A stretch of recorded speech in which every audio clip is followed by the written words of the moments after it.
அனைவருக்கும் மகளிர் தின வாழ்த்துக்கள். 4 நாளா ஒரு குழந்தையை காணோம்.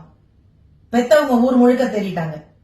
ஊர்ல இருந்தவங்களும் அவங்களோட சேர்ந்து எல்லா இடங்கள்லயும் தேடிட்டாங்க. ஒரு 4 நாட்களுக்கு பிறகு அவருடைய கை கால் வெட்டப்பட்டு கட்டப்பட்டு ஒரு காவாய்க்குள்ள பாலியல் பலாத்காரம் செய்யப்பட்டு 9 வயது குழந்தை அன்புமகள் ஆர்த்தி.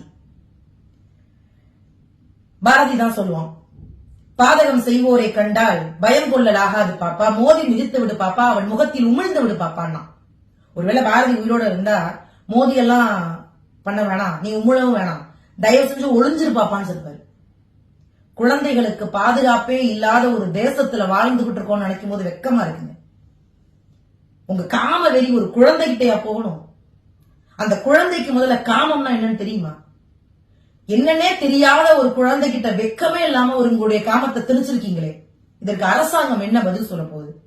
இதற்கு சட்டம் என்ன பதில் சொல்ல போகுது?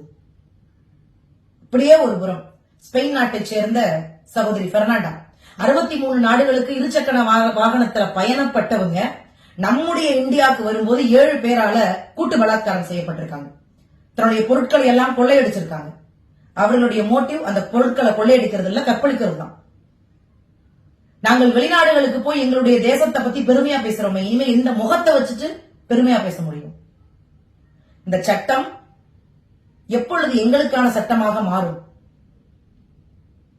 2 பேரை நிர்வாணப்படுத்தி கூட 1000 ஆண்கள் வரும் வந்து அந்த 2 பேரை பாலியல் பலாத்காரம் செய்யும் போது நாங்க அமைதியா தான் இருந்தோம். தன்னுடைய காதலன் தானே நம்பி போனப்ப நண்பர்களோடு கூட்டு பலாத்காரம் செய்தப்ப பொள்ளாச்சி விஷயத்திலே அமைதியா தான் இருக்கும். அபார்ட்மெண்ட்ல பக்கத்து வீட்டுல இருக்கிறவன் தானே நம்பி விட்டு அந்த குழந்தைய வன்புணர்வு செய்யும் போதுமே அமைதியா தான் இருந்தோம். எங்களால என்ன செய்ய முடியும்? நாங்க சட்டம் இயற்றோமா? எங்களுக்கு என்ன தெரியும்? மிஞ்சி பிஞ்சி போனா சமூக ஊடகங்கள்ல ஒரு பெண் குழந்தையினுடைய தாயா கதற மட்டும்தான் முடியும். எப்பொழுது இந்த சட்டம் பெண்களுக்கான சட்டமாக மாறும்? தொடர்ந்து கற்பழிப்பு, அப்படியே ஒரு பக்கம் சமூக ஊடகங்கள்ல ஏதோ ஒரு புகைப்படமோ ஏதோ ஒரு பெண்கள் ஏதோ ஒரு விஷயம் பண்ணா வார்த்தைகளால் கற்பழிக்கக்கூடிய ஒரு கூட்டம் இருக்கு. இவர்களுக்கு எப்பொழுது தண்டனை கிடைக்கும்? இந்த நாடு எப்பொழுது பெண்களுக்கான நாடா மாறும்? எந்த பக்கம் திரும்பினாலும் பெண்களுக்கான கொடுமைகள் நடந்துகிட்டே இருக்கு. அதுவும் குறிப்பாக இப்பொழுது இல்ல, சமீப காலமாகவே அதிகமாக நடக்கக்கூடிய பெண் குழந்தைகளுடைய பாலியல் கொடுமை. நிறைய பேரு கமெண்ட்ல சொல்லிட்டே இருப்பாங்க, அவர்களுக்கு மரண தண்டனை கொடுங்க. எப்பொழுது இந்த சட்டம் அது இயற்றும்? சட்டம் ஒரு இருட்டறைன்னு சொன்னது உண்மையாவே போயிருமோங்கிற பயம் எல்லா பெண்களுக்குமே வந்துருச்சு.